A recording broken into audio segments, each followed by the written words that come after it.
বলি সেদিন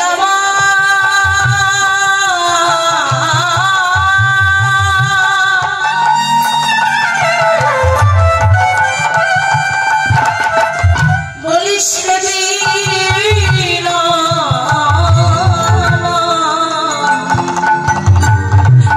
আমাদের যেতে হবে রে দয়ামা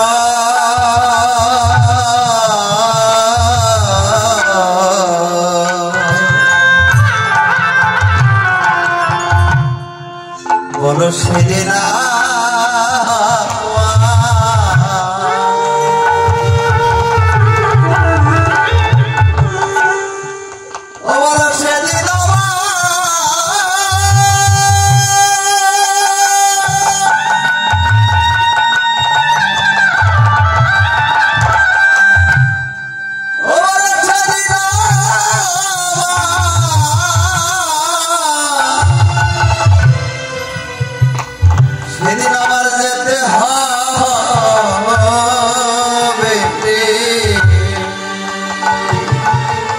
যেদিন রাশে মরণের মশি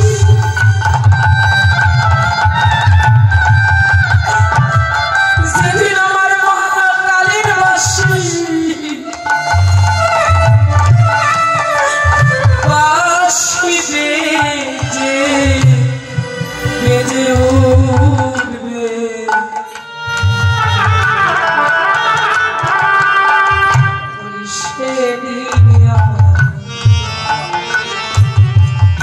বলি সেদিন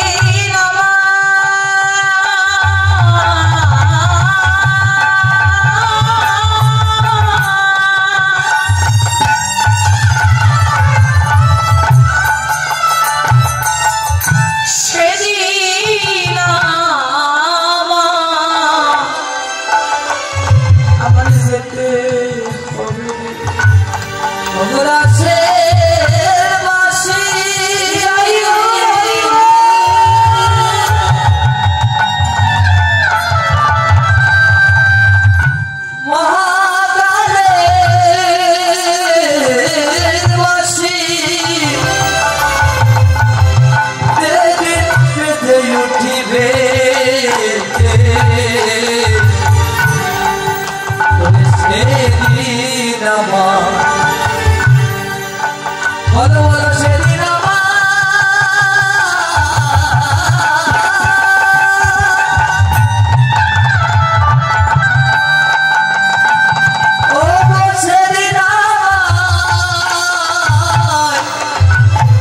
যেতে হবে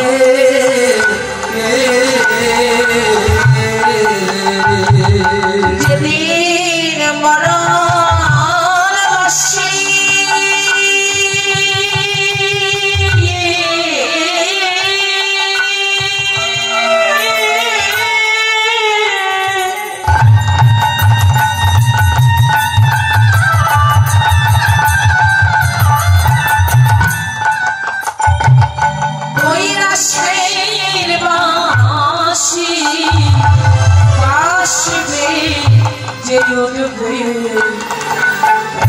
বলো হরি বল হরি বল রাসে রাসি বেজে উঠবে হরি বল রাসে রাসি বেজে উঠবে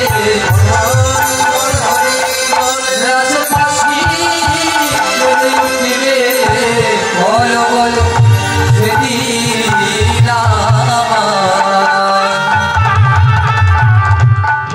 সেদিন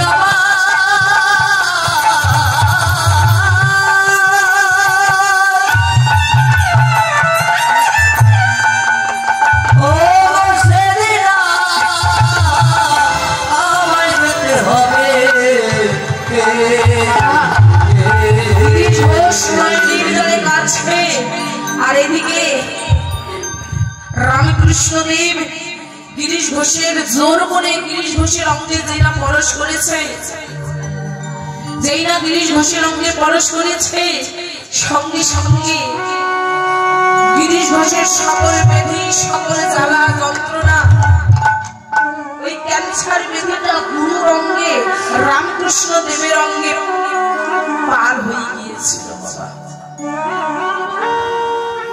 আপনারা সবাই জানেন রামকৃষ্ণ দেবের মৃত্যু হয়েছিলেন ক্যান্সার ব্যাধিতে। তোকে নাটক লিখতে হবে, তোকে যাত্রা লিখতে হবে, অমানুষগুলোকে তোকে মানুষ করতে হবে, তুই থাক বাবা, আমি চলে যাই। এমন গুরু কয়জন হতে পারে বাবা? লালনের গুরুর নাম ছিলেন শিরাশাই। সবাই আমরা সব ভক্তদের দেখে বলি, বাবা তোমরা কি জানো আমার গুরুদেব কেমন আছে? কিন্তু লালনের গুরু ছিলেন শিরাশাই। লালনের মাজার থেকে যখন ভক্তগণ যেতেন, শিরাশাই পথ মাঝে দাঁড়িয়ে থাকতে আর ভক্তের চরণে তুলে অঙ্গে বাঁধতে, আর গুরুদেবকে ভক্তদেরকে ডেকে ডেকে বলতেন, বাবা তোমরা কি জানো আমার ভক্ত কেমন আছে? তোমরা কি জানো আমার শিষ্য কেমন আছে? তোমরা বলতে পারো? ভক্তের মতো ভক্ত হলে ভগবানও কিন্তু ভক্তের জন্য কাঁদে বাবা। আজকে গৌরাঙ্গ মহাপ্রভু কি দরকার ছিল তিনি ভগবান, কি দরকার ছিল তিনি ভক্ত বেশ ধারণ করা? তিনি তো পারতেন ভগবানের ভগবানত্ব নিয়ে থাকতে, কিন্তু থাকলেন না। তিনি ধুলাই গড়াগড়ি দিয়ে কাঁদছেন, নাচছেন, গাইছেন। বৈষ্ণব কবি লীলা দেখবান্তে দাঁড়িয়ে বললেন, গৌরে বৃন্দাবন লীলা করার মনেতে পড়িল। মানে আজকে নবদ্বীপ নদিয়ায় আছেন, কিন্তু তার বৃন্দাবন লীলা মনে পড়েছে। যমুনারি ভাবে সুরধ্বনি রে কহিল, আজকে গৌরাঙ্গ মহাপ্রভু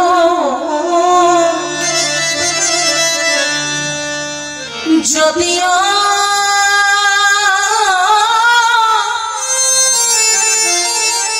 যদিও নবদ্বীপে আছে, যদিও নবদ্বীপে আছে, তবু আজকে বৃন্দাবন ভাবে বিভাগ হয়েছে। মানে নিজেকে মনে করছে আমি বুঝি সেই ব্রজের কৃষ্ণচন্দ্র, নিজেকে মনে করছে আমি বৃন্দাবনে সেই কৃষ্ণচন্দ্র।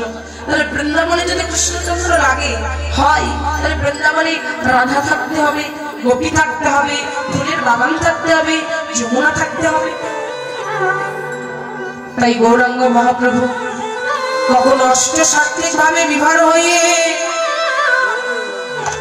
কখনো নাচছেন, কখনো গাইছেন, কখনো আনন্দে বাহুদলে নৃত্য করছেন, কখনো মা ধুলাই গড়াগড়ি দিয়ে কৃষ্ণ নাম করছে। এমন ভাব আশ্রয় করিতে করিতে সামনে দেখছে সুরধ্বনি গঙ্গার কোল। কিন্তু সে তো সুরধ্বনি ভাবছে না, কেননা সে বৃন্দাবন ভাবে বিভোর। সুরধ্বনি নামে ওই সুরধ্বনিকে ভাবাবে সে যমুনা বলে ডাকছে, ও যমুনা, যমুনা, ও যমুনা, যমুনা।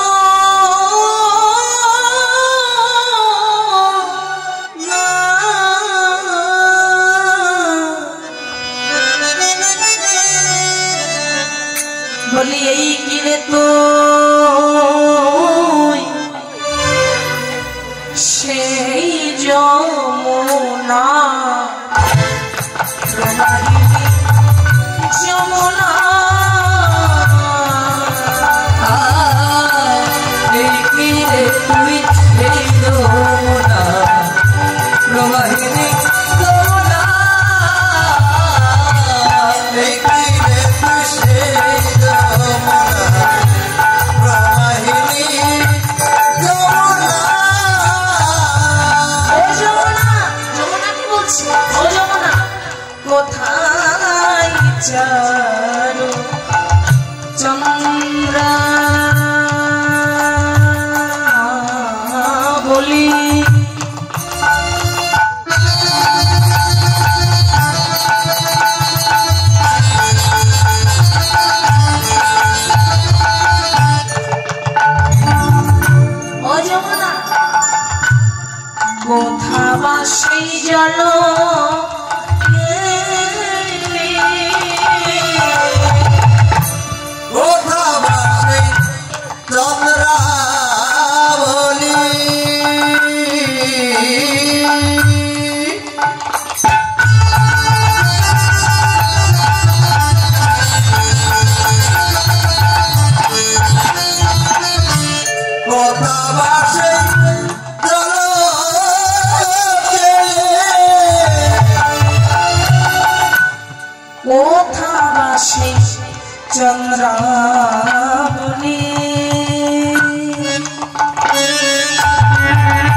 সে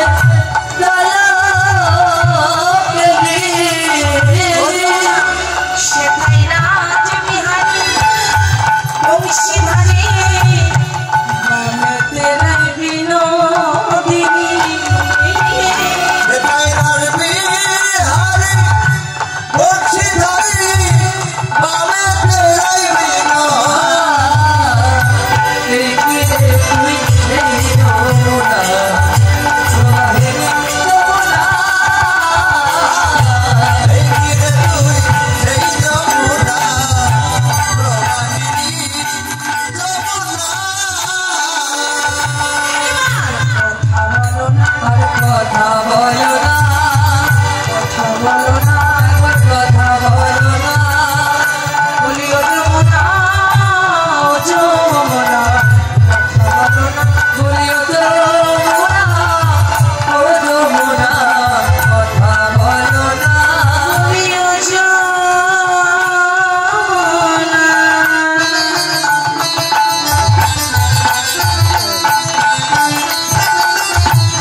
তুই সেই যমুনা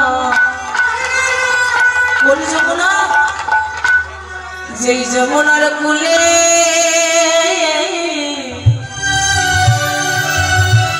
কত লীলা করেছিলাম আমি লীলা করে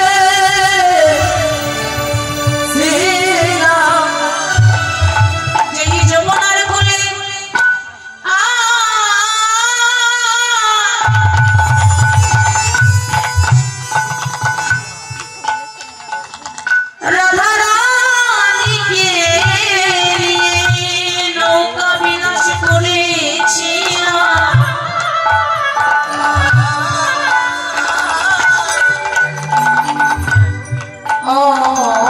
যমুনা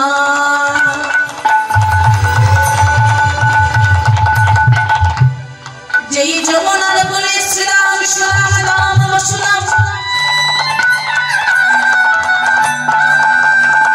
শিবার মদন মঙ্গল শিবাহু মহাবাহু স্তোমে কৃষ্ণ বলি ভদ্র বলরাম সকালগণকে সঙ্গে করে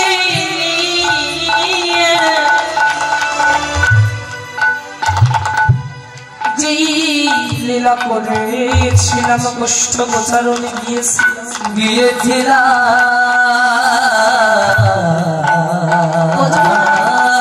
তুমি কি আমার সেই যমুনা কৃষ্ণ কথা আস্বাদন করে অনেক ভক্ত অনেক টাকা দান করেছেন সবার কথা তো বলা সম্ভব নয় আপনার আশীর্বাদ করবেন ভক্তগণ যে ভক্ত যে মনোবাসনা নিয়ে দান করলেন প্রভু যেন সকল অর্থ প্রভুর চরণে তার চরণে নিয়ে নেন এবং অর্থই অনর্থের মূল অর্থ হচ্ছে মোক্ষের মূল সবার টাকা বৈষ্ণব সেবাই লাগে না সবার অর্থ বৈষ্ণব ভক্ত সেবাই লাগে না বাবা তা দান করেছেন যারা যে মনোবাসনা নিয়ে আজকে এই দেহটা আজকে এই প্রাণটা যেমন করে বৈষ্ণব সেবাই লাগলো তাদের এই দেহটাও যেন আপনাদের মতো সাধুগুরু বৈষ্ণব সেবাই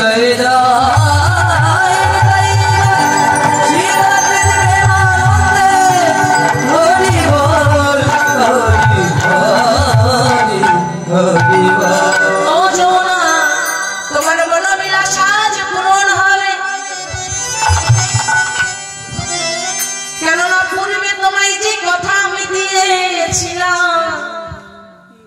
দিয়েছিল? পূর্বে এই যমুনা কে ছিল?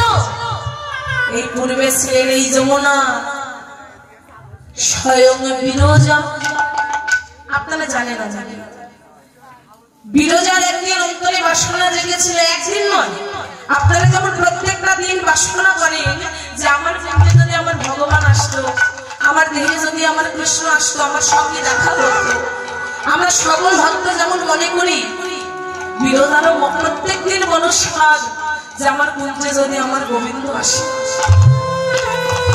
ভগবান বললেন, ভক্ত যদি কায় মনে কোনো বাসনা করে, ভগবানের কি সাধ্য আছে সেই বাসনা পুরাইতে না? ভক্ত যদি মন থেকে কোনো বাসনা করে, তাহলে ভগবান তো সেই বাসনা পূরণ করবে। আজকে ভক্তাদের ভগবান গেছে বিরজার কুঞ্জে, কিন্তু রাধা রানী আমার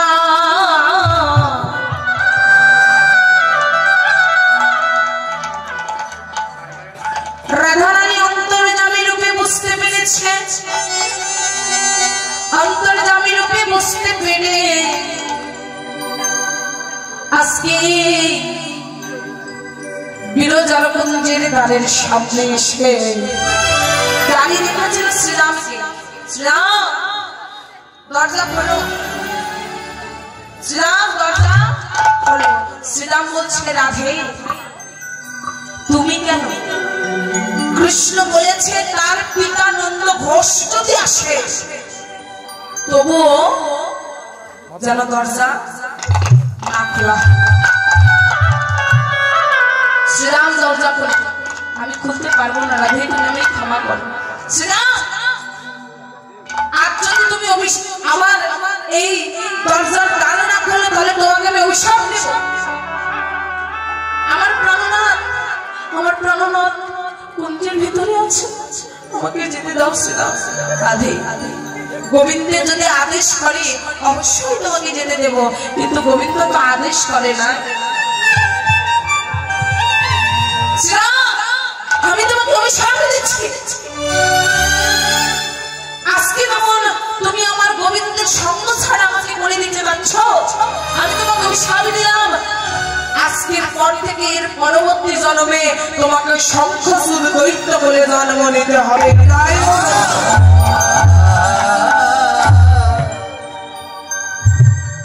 শঙ্খচূড় দৈত্য। শ্রীরামকে ডেকে দিয়ে বলে, রাধে গো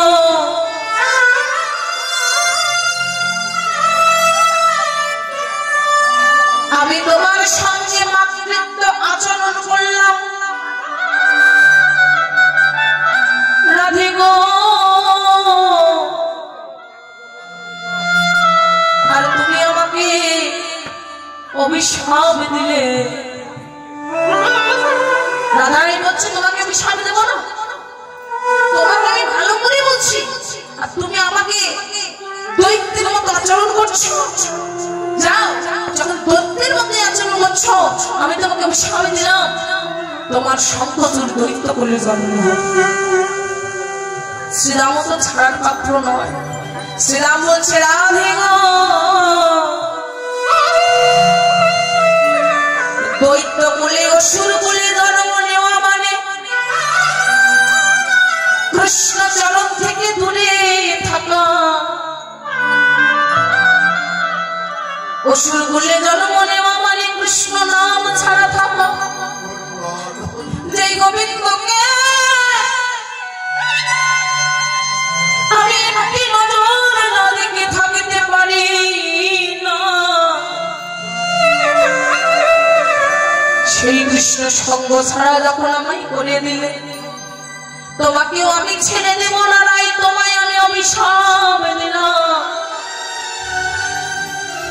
আমি যেমন ভক্ত হয়ে কৃষ্ণের সঙ্গ ছাড়া হয়ে গেলাম, তোমাকে আমি অভিশাপ দিলাম, যেই কৃষ্ণের চরণ ছাড়া, যে কৃষ্ণের সঙ্গ ছাড়া তুমি এক মুহূর্ত থাকতে পারো না, ওই কৃষ্ণের সঙ্গ ছাড়া এই বৃন্দাবনের 100 বছর তোমাকে থাকতে হবে।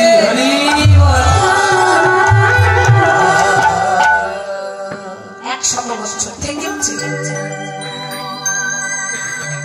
শ্রীরাম শঙ্খচূড় দৈত্য বলে জন্ম নিলেন, তার স্ত্রী হলেন স্বয়ং তুলসী।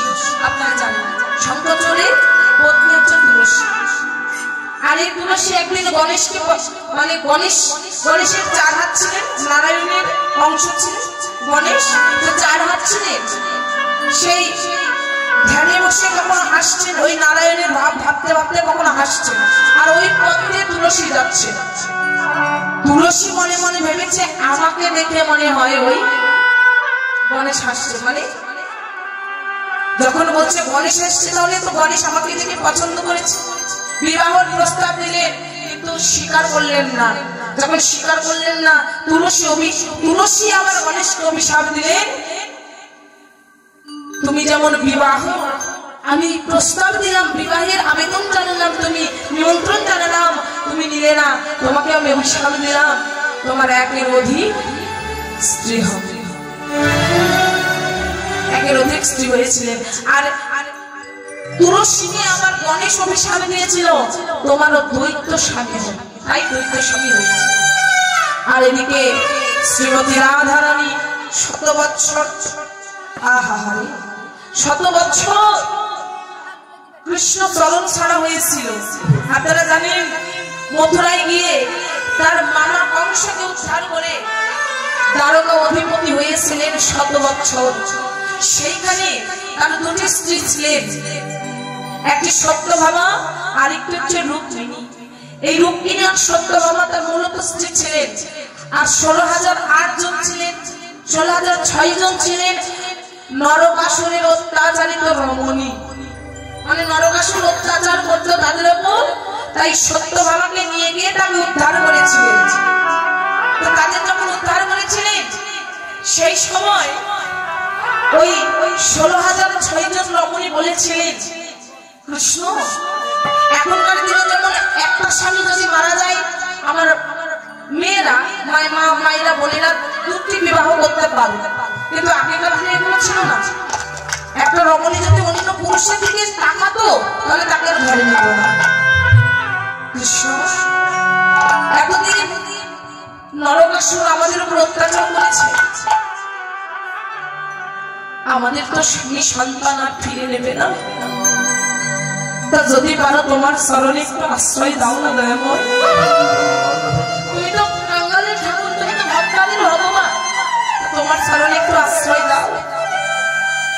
যেই না বলেছিলেন আশ্রয় দেওয়ার কথা, ওই কৃষ্ণের সেবিকা হিসাবে তার রাজ্যে তার আশ্রয় দিয়েছে। আর শুধু তাদের নয়, আমাদের প্রতি কৃষ্ণচন্দ্র হরিব। তাই রাধারানী কে ছেড়ে কৃষ্ণচন্দ্র চলে গিয়েছে। আর এদিকে শ্রীমতী রাধারানী ছুটতে ছুটতে প্রধান্বিত হয়ে রাধারানী পৌঁছে গেলে বিরজার কুঞ্জ মাঝে। গোবিন্দ রাধারানীর ক্রোধ থেকে ভয় পেয়ে বিরজাকে বললেন, বিরজা তুমি একটা নদী রূপ ধারণ করো, আর আমি একটি সর্প হয়ে তোমার বক্ষে ভেসে থাকবো।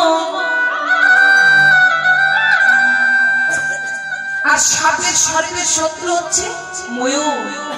শ্রীমতী রাধারানী ওই ময়ূর রূপ ধারণ করলেন। ময়ূর রূপ ধারণ করে গোবিন্দ রূপী সর্পের অঙ্গে 3টি ঠোকা মেরেছিলেন। আপনারা জানেন 3টি ঠোকা মেরেছিলেন, আর ওই 3টি ঠোকা থেকে 3টি বস্তুর সৃষ্টি হলো। আর ওই বস্তু যদি জগতে না আসতো তাহলে রাধা গোবিন্দের লীলা গোপনই থাকতো। এই বস্তুটা এবার গোবিন্দ ডেকে বললেন, রাধে গো একটু শান্ত হও, রাধে একটু শান্ত হও।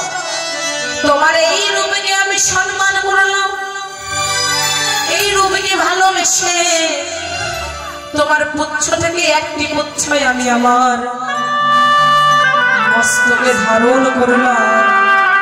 রাধে গো, ওই যে রাধারানী ময়ূর রূপ ধারণ করেছিলেন, আর সেই দিন থেকে ময়ূরের পুচ্ছ গোবিন্দ আমার তার মস্তকে ধারণ করেছিলেন। আপনারা জানেন, তাই আজকে সেই ভক্তাদের ভগবান বিরজাকে ডেকে বলছে, বিরজা এ জন্মে তো তোমার মনোবাসনা পূরণ হলো না। রাধারানী বিরজাকে বলছে, বিরজা তুই আমার গোবিন্দকে নিতে চাস, তবে তোকে আমি আশীর্বাদ করলাম, অভিশাপ করলাম। এর পরবর্তী জন্মে তোর দুই অংশে জন্ম হবে, এক অংশে চন্দ্রাবলী আর আরেক অংশ হচ্ছে যমুনা।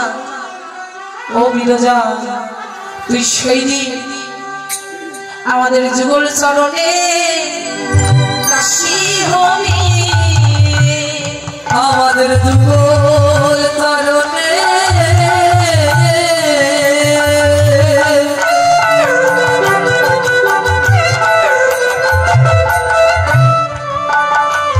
অবদাসী হবি। আজকে তো সেই দিন, তাই না?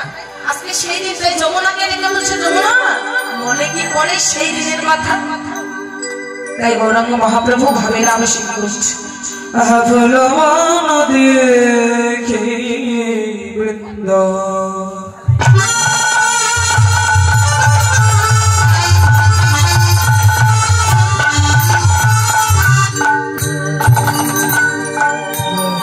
ও সমা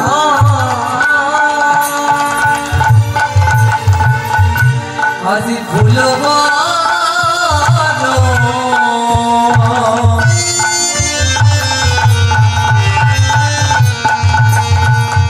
দেখি বৃন্দা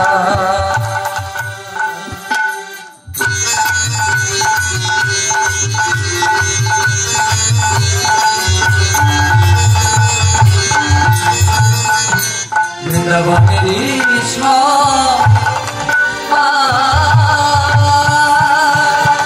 আজ ভুলবান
গো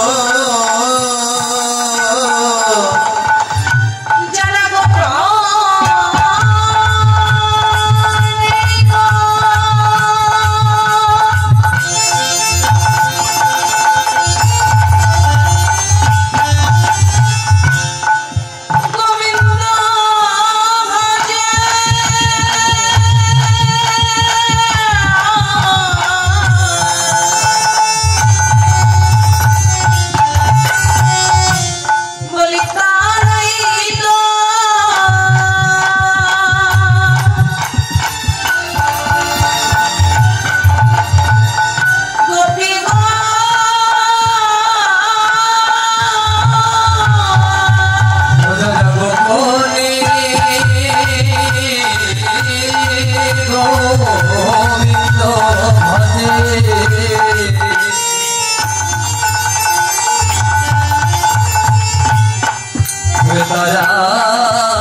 মানে সামনে দেখছে অনেক ফুল, সে ফুলের বাগানকে দর্শন করে বৈষ্ণব কবি লীলার এক প্রান্তে দাঁড়িয়ে বললেন, ফুলবন দেখি, মানে ফুলের বনকে দর্শন করে ফুলবন দেখি বৃন্দাবনের সমান, সহচর গণপতি করে, মানে সহচর ভক্তবৃন্দ সঙ্গে করে নিয়ে, মানে সহচর 3.5 জন ভক্ত নিয়ে প্রভুর গম্ভীর কৃষ্ণ আলোচনা করতেন।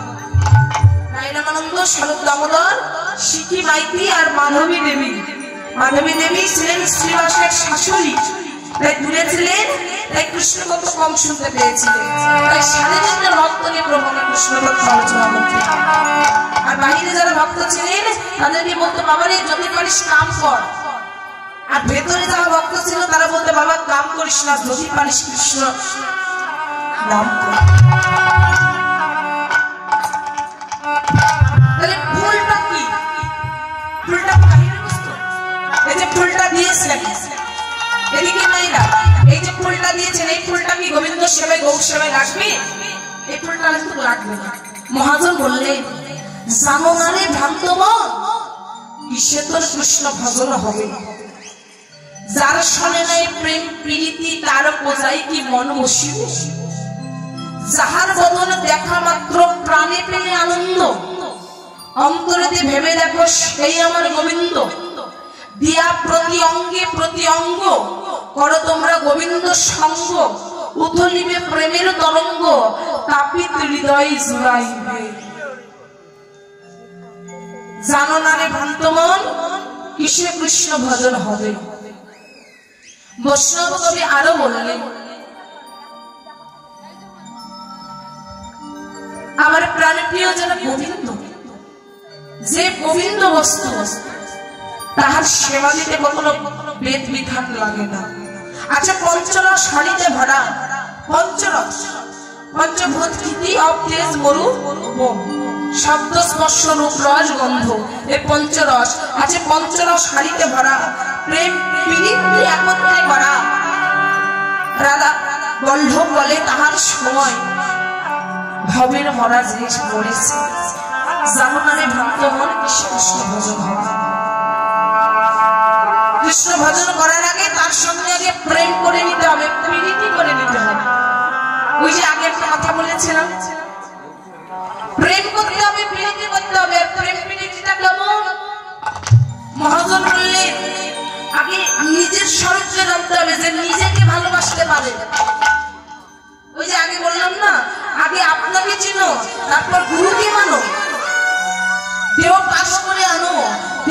আশা করিলে পড়বি ফেলে পারবি না পারে যেতে নিজ বাঁধো তুই নয়নে।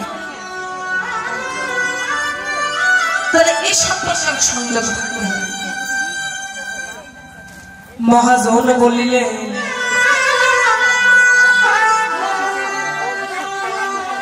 কামে প্রেম একই ভান্ডে রায়, গুরুর প্রকৃত বক্ষ প্রেমিক যারা,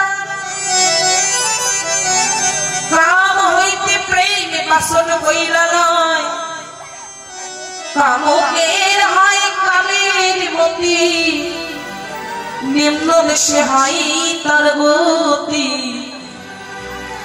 ফল ছাড়িয়া কিবা বিপ্র কিবা নাসিক শুদ্ধ কবু নয়, যে জন কৃষ্ণ তত্ত্ব নেত্র সেই গুরু হয়। আপনার গুরু যেমনই হোক, আপনি আশ্রয়ের আগে ভাবতে হতো। কেননা একটা কথা মনে রাখবেন বাবা, এই জগতে দুইটি বস্তু দ্বিতীয়বার করা যায় না। দুটি বস্তু ভেবে চিন্তে করতে হয়। কি? এক হচ্ছে বিবাহ, কারণ আপনি যাকে বিবাহ করবেন তার সঙ্গে আপনার দেহ মন প্রাণ জীবন যৌবন অতীত ভবিষ্যৎ বর্তমান সবকিছু মিলে থাকে। বিবাহ করবেন একটু বিচার করবেন। এক হচ্ছে বিবাহ, আর দ্বিতীয় হচ্ছে এই যে গুরু ধারণ করা। গুরু ধারণ বিবাহটাও দ্বিতীয়বার করা যায়, কিন্তু গুরু তো আপনি দ্বিতীয়বার ধরতে পারবেন? দ্বিতীয়বার কোনোদিন গুরু ধরা যাবে না। গুরু আমাদের সঠিকভাবে ধরতে হবে। গুরু ধরো জেনে, আর প্রসাদ নাও জেনে। ভাত কখনো প্রসাদ নয়, পা কখনো চরণ নয়। এক বস্তু কি? জল পানি একই বস্তু, কথার মাঝে ফাঁক। আর আল্লাহ হলে একই বস্তু, ভজনের ঘরে বসে দেয়। দুই মিলে এক হইবে হৃদয় বৃন্দাবনে, তখন ভালোবেসে ভক্তগণ বলে হরি হরি বলে। মহাজন বললেন কত সুন্দর কথা, যেদিন গুরুর অধীন হবি, গুরু রত্নে মিশে যাবি, একটা দিলে 10টা পাবি, সেই ধন আগে খোঁজো। হাতে কিছু তুলে দিলে প্রেমানন্দে খায়ো। গুরু কইলে কিছু গোপন কথা কাউরে না কইও, হাতে তুলে দিলে কিছু প্রেমানন্দে খাইও। বৈষ্ণব কবি আরো বললেন, সাধু জনার উল্টা গতি, থাকে না তার আত্মস্মৃতি, তাই সাধন দেশে যাহা পাই, ভজন দেশে গেলেই তাহাই উল্টে যায়। তাই বৈষ্ণব কবি লীলার এক গ্রন্থে দাঁড়িয়ে বললেন, কাম নদীর সাঁতার কাটে, কাম নদীতে সাঁতার কাটে, প্রেমের সাধু চিরকাল চিরকাল চিরকাল। এবার থেকে ওপার গেছে ঘরে না বেঁধে, এবার থেকে ওপার গেছে ঘরে না বেঁধে।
জোয়ার ভাটা সমনে তালে,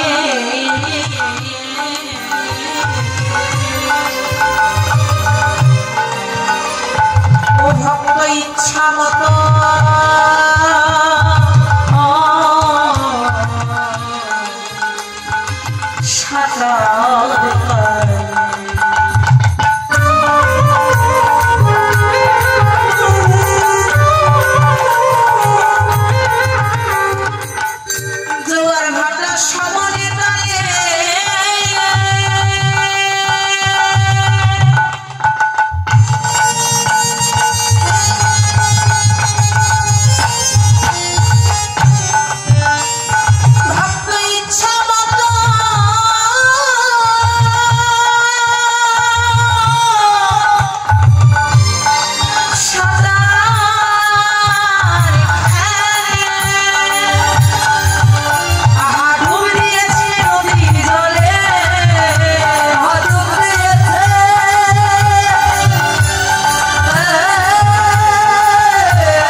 মহামায়া আত্মা শক্তি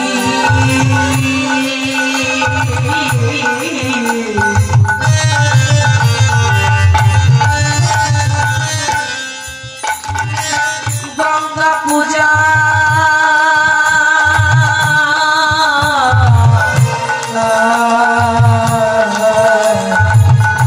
রাখে ভক্তি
যাইবি দক্ষিণে বলিবি পশ্চিমে দাঁড়াবি পুরব মুখে গোপন প্রীতি গোপনে রাখিবি তবে তো থাকিবি সুখী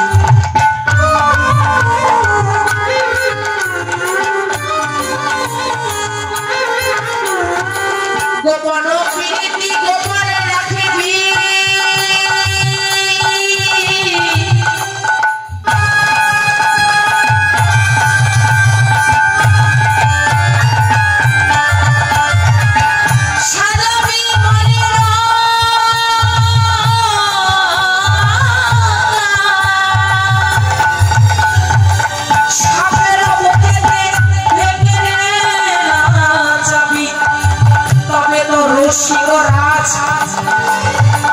যেমন চতুরা শুনে নিষ্পতরা সুতায়ে থাকিতে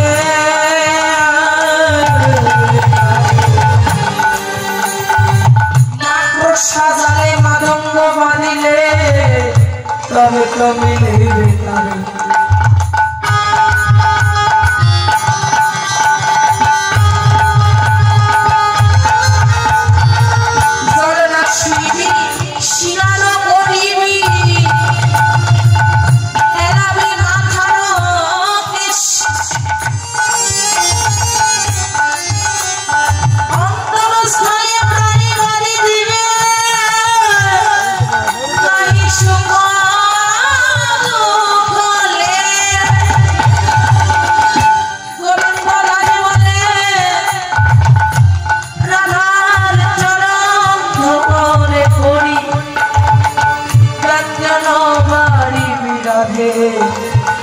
সুইবি ভাতে ও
জাগে, জীবত্ব জগতে থেকে শেখা যাবে না, সুতত্ব জগতে গেলেই তাহলে শেখা যাবে।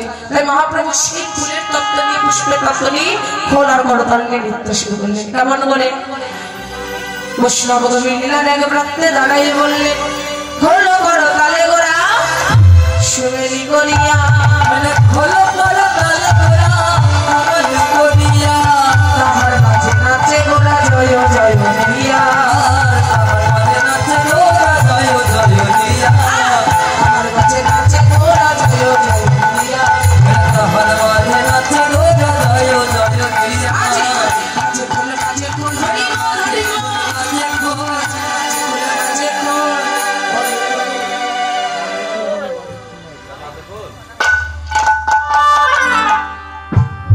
ভাই তোর আবার কি হলো? তোর বাড়ির কথা মনে পড়েছে নাকি? যাওয়া তো আর যাবে না, বেশি দিন হয়নি, 1-8 মাস হলো বিয়ে করেছে তো ওর মানে বাড়ির কথা মনে, বইয়ের কথা মনে পড়েছে পড়েনি। তুমি থামিয়ে দিবে গেল। ও বিষয়টা বুঝতে পারলাম। তুমি আমার, তোমার আবার কি হলো? আমার দলে দুটো জগায়ের মাথায় আছে, একটা জগাই আছে মাথায়, দুটো নিজেরই ভাই। কি হয়েছে তোমার? কি এটা? আমি কি বাজে কল বলেছি? আপনারাই বলুন, আমি কি বাজে কল বললাম? বলেছি?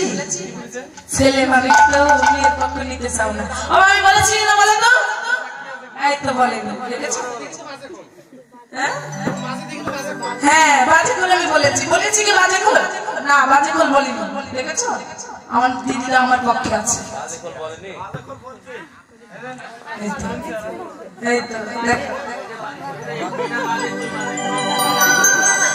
খারাপ, তোমরা ছেলে মানুষ তো খালি ঠকাতে পারো, তাই না?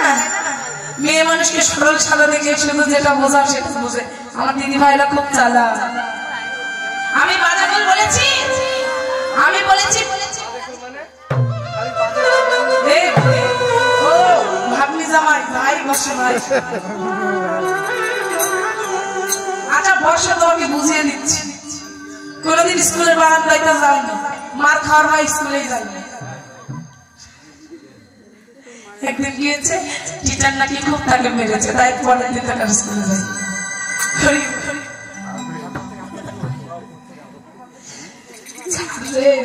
একটু ছুটি দেবে। আমি বললাম হচ্ছে বাজে খোল। বাজে মানে কতগুলো বলুন তো? বাজে শব্দের অর্থ কি? তুমি যে এক নম্বর খারাপ, ওই জন্য তোমার আগে খারাপই আসছে। বাজে মানে একটা বাজে হচ্ছে খারাপ, আর আরেকটি বাজে মানে এটা আমি কীর্তন করছি, শ্রীখল বাজছে, করতাল বাজছে, হ্যাঁ এই যে কিবোর্ড বাজছে, তাই না? বাজছে মানে বাজে মানে বাজছে, শব্দ হচ্ছে এক কথায় বাজছে, এটা একটা বাজে। আর বাজে মানে মানে খারাপ, মানে অনেক সময় অনেক ছেলেটা খুব বাজে, মেয়েটা খুব বাজে, অনেক সময় বলি না এই বাজে হচ্ছে খারাপ। হ্যাঁ আর এই যে বাজেটা এটা হচ্ছে বাজছে, বুঝতে পারলে?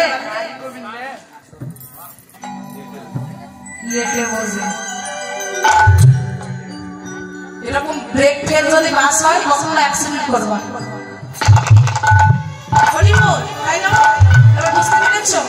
সবাইকে সঙ্গে করে নিয়ে আমার মহাপ্রভু নৃত্য করেছে। তোরা দেখবি এই সোনার নদিয়ায় সচি মাতার তুলালিয়া নদে ভেসে যায়, তোরা